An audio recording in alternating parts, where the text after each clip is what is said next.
Hello, welcome to 8.9 News. I'm Ffinlo Costain. The Conservatives have launched their general election manifesto, promising to build on their achievements in office over the last 14 years. I spoke to Simon Hoare, the Conservative candidate for the rural constituency of North Dorset, where he's been a Member of Parliament since 2015. I started by asking Simon to look back and to tell me, in terms of food, farming and nature, which achievements he's most proud of. Well, I think the first thing is thematically we've linked them all. I think quite often it had been seen as you were either an environmentalist or you were pro-farming, but you couldn't be both. And I think we have evolved the understanding in the public mind of the very close link between environmental protections and enhancements and the role that farming and agriculture can play. And of course, the landmark Agriculture Act, which I think has to be viewed alongside the Environment Act as well, are, I think, two big pieces of legacy legislation. It was the first Agriculture Act since, 1947. And so I think that sort of captured the potentials for farming in a post-EU membership environment. Simon, are you concerned, like many farmers have been, that food production wasn't specifically referred to in the heart of the agriculture bill? And I ask you that because food security is now at the heart of your manifesto commitments for farming. So I wonder, how do you define food security? And indeed, how do you deliver it? Well, I mean, on the food production point, I think it was such a self-evident thing that farming produces food that, maybe we did make a mistake by not saying it as loudly as we needed to do in first iterations. But I think subsequently it's become very clear that food security and food production is key. Now, why do I say that? I think there have been two things which have driven that. First of all, we saw some disruptions to supply chains as a result of COVID. And secondly, of course, we've seen the huge impact that it can have on food price volatility when you have something like Ukraine taking place with Russia's invasion there. So I think now very firmly cemented up front and centre is sustainable food production is absolutely key in helping food security across the whole of the UK. I think there is often a dichotomy between those who see food security as producing as much food as possible, as many calories as possible, as cheaply as possible, and those who look at the land and the degradation of the land and think that we need to change the way that we farm in order to ensure that food continues to be produced nutritiously in the future. Where do you sit on that debate? Well, I think it can be, I think it's both, really. I'm very conscious that, when I was first of all elected way back in, or what feels like way back in 2015, when we were sort of talking about agri-tech and sort of smarter use of fertilizers, so on and so forth, and using GPS, it was all seen as being sort of slightly stage. It is now a run of the mill across most of our farms across the country. So I think we have been very clear, and I salute the farming community who have stepped up to these, new challenges about ensuring that we are producing food of a quality that the consumers, that can rely upon, that is, of course, competitively priced, but is being produced alongside a whole suite of environmental and biodiversity protection measures, once again underscoring that key point that actually our farmers are our most trusted environmental custodians, controlling as they do, managing as they do, the vast swathes of our countryside. Now, thinking further about food security, would you take more direct action in the future, for example, around advertising, to help people move away from the more unhealthy, the highly processed foods, and towards more nutritious choices that support work and education and reduce the pressures of food-related diseases? I think it is a key thing. And, if you think about the work that we were doing as a government in relation to the harms of tobacco and smoking, if you look at the stuff that we've been doing in and around the world of sugar consumption. But you're right to point to that word education. It is about, not in a bossy nanny state sort of way, which I'm absolutely convinced just sort of turns people off, but just sort of saying, these are alternatives. These are better for you. They're often more cost effective. They're less environmentally harmful. They're going to be better for you, your family, your kids, and ultimately your wallet. Now, that is an ongoing campaign. It can be done in schools, it can be done in our supermarkets and other food retailers, and it does require a concerted effort. I'm not the only one, I'm certain, that gets incredibly anxious when we seem to be fed a diet of TV adverts of Deliveroo and did you say Just Eat and all that sort of stuff. It is sleepwalking us into a lifestyle of just click and collect or have brought to your door. And we've got to do something about that if we are serious, and I think we are. I think actually the political class is about trying to arrest some of these important things, and that can be children's dental health, it can be the increase in diabetes that we've seen, and just the general comorbidities which are created as a result of being obese or grossly overweight.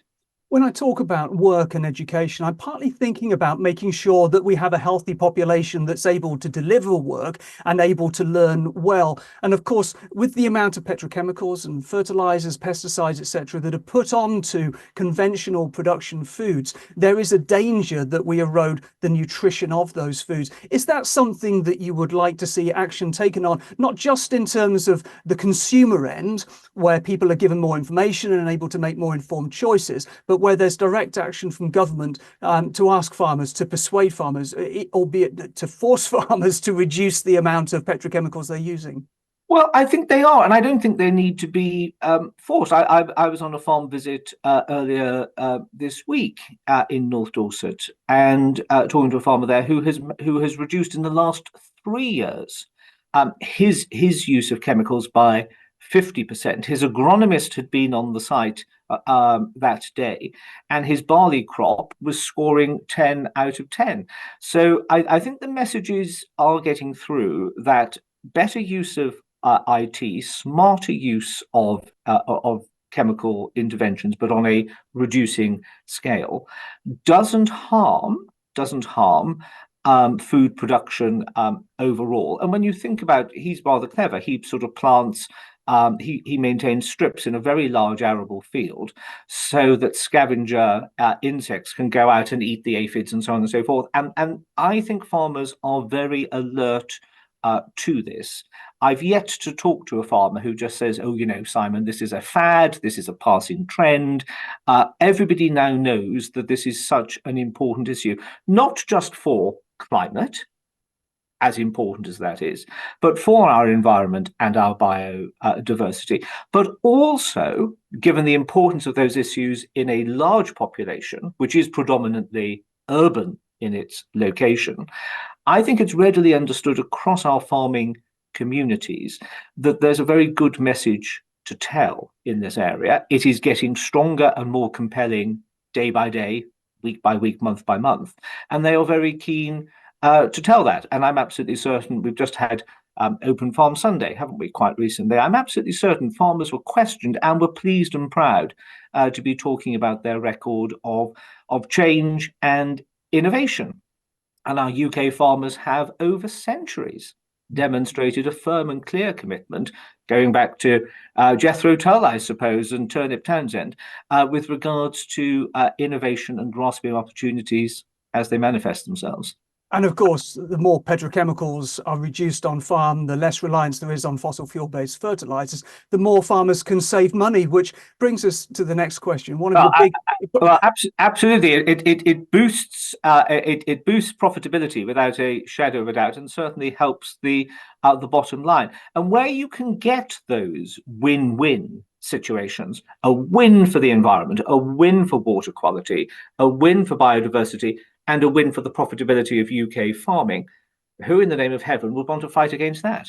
Indeed. Now, one of your big policy offers is an extra £1 billion of new money for farming. Will this just be available through the Environmental Land Management Scheme, or will there be money for productivity grants and that sort of thing as well? I think it has to be both. You can't be a one club golfer in this environment. You need a rich mosaic of choice and opportunities. So there will certainly be monies available, as we've made available, for things like investment in better slurry management, those sorts of issues, as well as elms. I think Steve Barclay as the Secretary of State and Mark Spencer as the farming minister, he's a farmer himself, has been, abundantly clear and has won the argument with Treasury, given the vital role and importance in terms of commitment to, or contribution to UK GDP that farming and food production represents, that this is a very, very important sector for UK PLC and therefore warrants this sort of level of support. And I was delighted to see not just the commitment to maintain, but also to grow that level of support as well. Now, a much stronger sustainable farm advisory service was also previously promised, but isn't yet really in place. Is that still on the cards? And my understanding is that we would have seen some announcements about that, but of course we've gone into Purdah, so we will have to sort of hold our breath and wait for post the election on that. Yeah, absolutely. What's really key for farmers is that it's not just available information on a website, but that there is a telephone that you can pick up and actually get through to somebody who knows what they're talking about. Exactly. And also, I'd add as well, the vital roles that organisations such as the NFU play in sort of harnessing best practice and disseminating that across our farming sector as well. None of us are sort of too big or too grand, surely, to learn from our friends and our neighbours across the country if they're involved in the same sector to improve best practice and also not repeat other people's mistakes as well, learn from those as well. I want to ask you about net zero, because over the last year or two, the Conservative leadership seems to have nodded to those who see net zero as an economic burden rather than as an opportunity for growth. Now, in your free post-election leaflet, your position personally seems to be stronger than your party's. You say, we must not duck this. And with the majority that you have yourself, it's highly likely that you will be returned to Parliament. So what can you do to ensure that the Conservative Party prioritises net zero and climate action again? With respect, I don't accept the sort of premise of the government's position and mine being different. I think what had been sometimes overlooked was the economic parameters and cases and considerations that need to be brought into mind when taking these decisions. But, we were the first party in government anywhere in the world that legislated for net zero. We are Conservatives.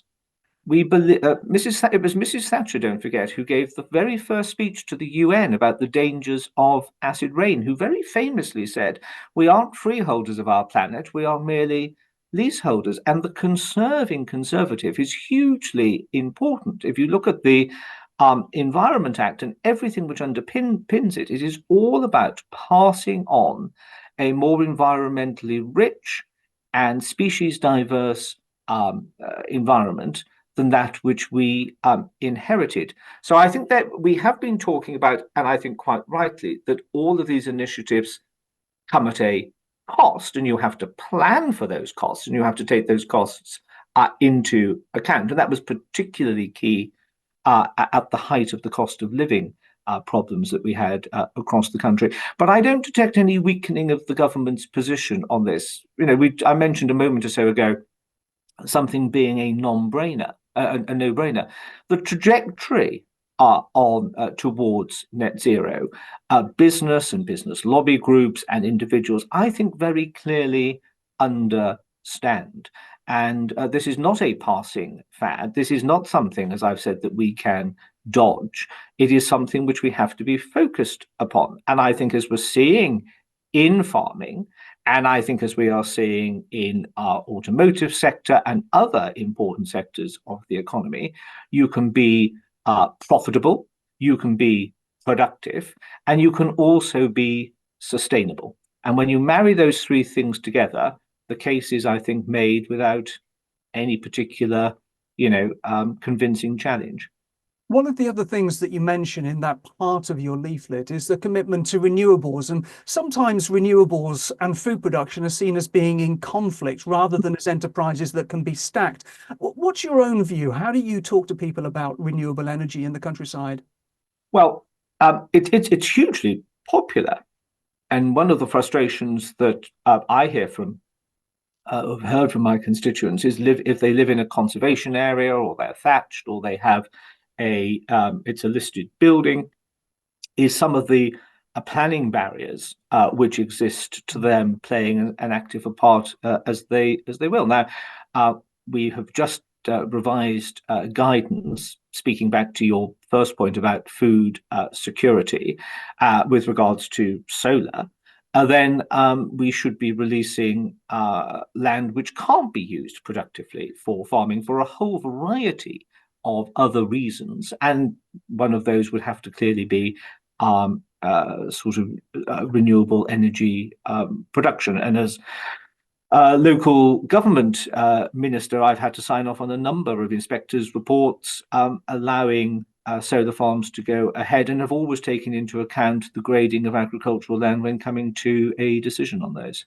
This brings us on really to the idea of a land use framework, and the government's been working on a land use framework for a couple of years now. The manifesto commits to delivering it, but do you have a sense of how it will work, how it will function, how a framework will help people to better juggle the competing needs of things like farming and nature and forestry and energy and housing? Well, I think one always has to be careful. A framework can never become a straitjacket. And I happen to be one of those old-fashioned conservatives that believes in sort of common sense and pragmatism. And in land use, that's what you've got to see. One size is never going to, fit all, because our county geographies are very different. So I think there should be some overarching principles which underpin all the decisions that we take on the delivery of housing, on net zero, on renewables, and the other issues that you've outlined. But there has to be a flexibility within it where common sense can say, yes, but of course, in this circumstance, it doesn't work because as soon as you straitjacket people into things, people start trying to struggle to get out. But most people that I talk to see this as a very sensible way of moving forward, that we should be trying to, we're all familiar with the old phrase, the one thing we're not making anymore is land. It is a finite resource. And so we do have to be judicious in how it is used. And in that judicious use, we have to be strategic in our decision taking. And of course, part of the purpose of a land use framework is in taking decisions about how to stack and integrate a range of these different elements that we want from land. And that brings me on to a section about the rural economy. Central to the section on rural life is a commitment to nurturing a thriving rural economy. How do you deliver that? A busy, vibrant rural economy that delivers good jobs and opportunities for everyone and starts to reverse some of the brain drain, the drain of innovation and talent that often still seems to go towards the cities? Well, I think COVID has actually played quite a significant role in reversing that.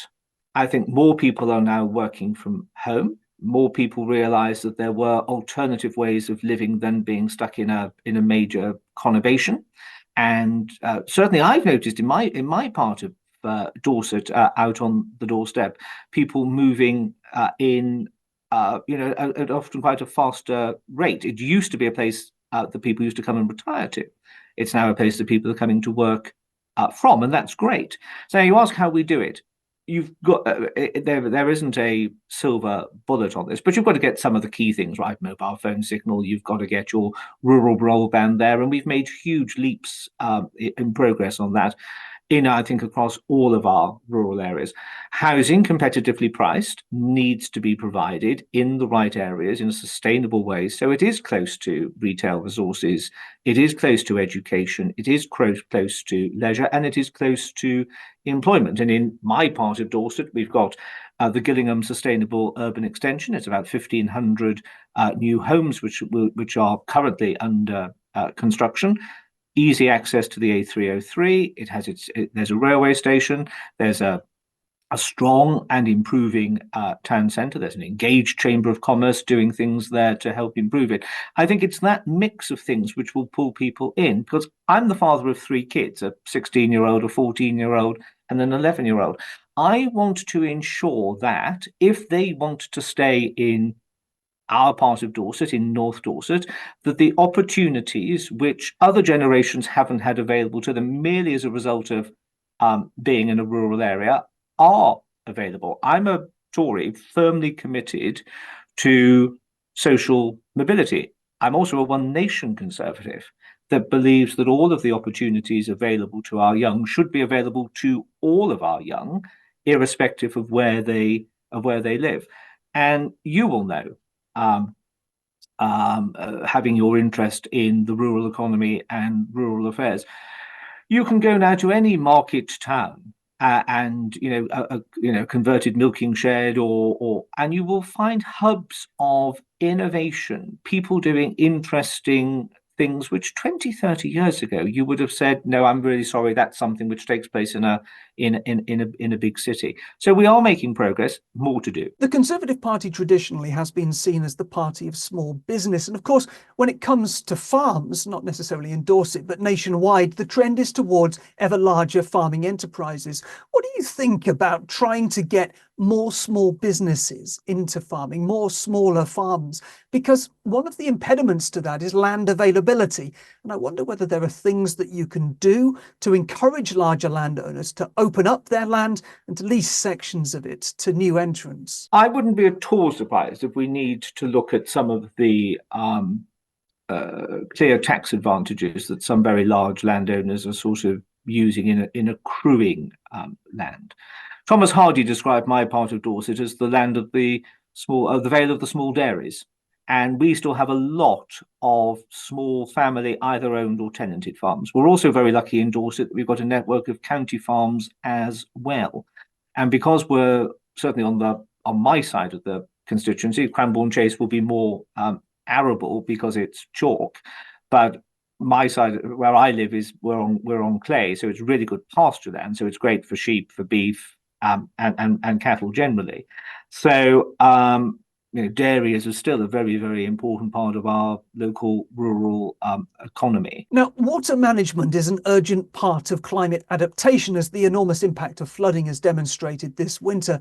So how do you propose to manage water so that it stays on the land and off the roads and out of people's homes in winter, that it's available for farming during droughts in the summer, and so that the health of our rivers improves? Well, certainly I think we need to have a review as the strategic placement of reservoirs.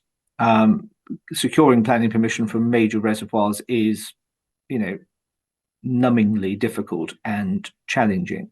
But I know that we've sort of said we want to make it easier for farmers and landowners to develop small reservoirs to effectively try and make them self-sustaining in terms of water requirements from an agricultural point of view, not from a household point of view, obviously. We have brought enormous pressure on our water companies, some of whom have been quite good, some of whom have been not so good. I don't think it's an argument about privatization. You look at Welsh Water, which is not privately owned, but exactly the same issues and problems with regards to water quality, capacity, sewage discharge at high levels of rainfall, as we see in England. But I think the sector has woken up. The foot of government is very firmly on their necks, and we're not going to let them off the hook for that. And that is going to play a key and important part. At the heart of my question, and what I was hoping to hear from you, Simon, was that soil health is intrinsic to all of these. I wonder the role that you see soil health playing in terms of managing water. Well, it's absolutely vital, because if you have a good soil ecosystem, by definition, its capacity to absorb and retain water is magnified by a considerable and measurable margin. You're then, of course, able to, by doing that, certainly reduce or arrest soil runoff, that loss of valuable topsoil, which, of course, currently will still have quite a large residue of nitrates and other chemicals in it, which again is not particularly helpful to our water course. So it's all part. I used in answer to an earlier question that word mosaic. On a lot of these things, there isn't a silver bullet that solves the problem in one hit, but soil quality certainly plays a very important part. I want to move on to natural capital markets. The introduction of biodiversity net gain earlier this year was certainly a positive step forward, but the Conservative manifesto promises to abolish nutrient neutrality, which is an EU policy aiming to ensure that there's no additional river pollution from new building developments. Why do you want to get rid of it, and what will the Conservatives deliver in its place? Well, we're not. I mean, certainly, I think we are recasting it, I suppose, would be the phrase that I would use in answer to that. I think everybody, local council leaders and environmentalists, have realised that it was a rather blunt instrument, which has frustrated the delivery of much needed homes in rural areas, which would have sustained and grown those market towns and our rural economy. Where the burden is now going to be placed is on house builders to ensure that the polluting effects, if any, of their development are minimized and hopefully, disappear all together. And then again, if you add that, so taking into account the polluting effect of new development, reducing the polluting effect of by having smarter, more IT-driven farming, and coupled to a more proactive engagement from our water companies, increasing capacity, reducing storm discharge and the like. All of that together takes you to exactly the same destination of nutrient neutrality, but maybe by a different route. So what it should never be, and I think I'm right to say, I think even I say even, but I think Tony Juniper made the point that we need to be sensible about this. If we want to have a vibrant rural economy, you need to have housing, and the current straitjacketed policy has been frustrating the delivery of, several 100,000 new homes in rural areas. The point of nutrient neutrality, of course, was that it ring-fenced the money by ensuring that there were credits that were sold, that meant that there were buffer strips on land around rivers, riparian zones, that sort of thing. Will the money that's now, or will the change in policy and the way that house builders are having to pay a one-off price, will that money be ring-fenced? And who and how will that be used? Well, to the best of my knowledge, yes, I think it all has to be seen as part of that wider package of supporting a sustainable long-term future for UK agriculture, whilst running in tandem a very strong focus on environmental safeguarding and improvement. So it's not an either or, because I think the farming sector and policymakers understand that this is not an or, it's an and situation. Now, just finally, the manifesto talks about improving people's access to nature on a voluntary basis, instead of, for example, extending the right to roam. Now, this sounds good in principle, but how do you deliver that greater access on a voluntary basis? I think it is best done through local understanding of circumstance. And I think most environmentalists have readily understood that if you suddenly removed all barriers to public access to land, it presupposes that everybody in the public knows how to use sensibly the countryside. And we know all too well when we hear livestock worrying and so on and so forth, that is not the case. But if we are serious about improving our environmental biodiversity, ground nesting birds, our hare population, our hedgehog population, and the like, then we cannot just have people, willy-nilly wandering all over the countryside with their dogs, with their kids, or whatever. As enjoyable as I'm sure that they would find it, but that could easily have. And again, I think it's a point that Tony Juniper and others have been making as well, that you have to be very careful on that if you want to achieve your biodiversity enhancement goals. So local councils, local farmers and landowners, local parish councils will know and understand their local geographies far, far better than the man or woman in Whitehall with a sort of map and a sort of pen to mark areas up and down.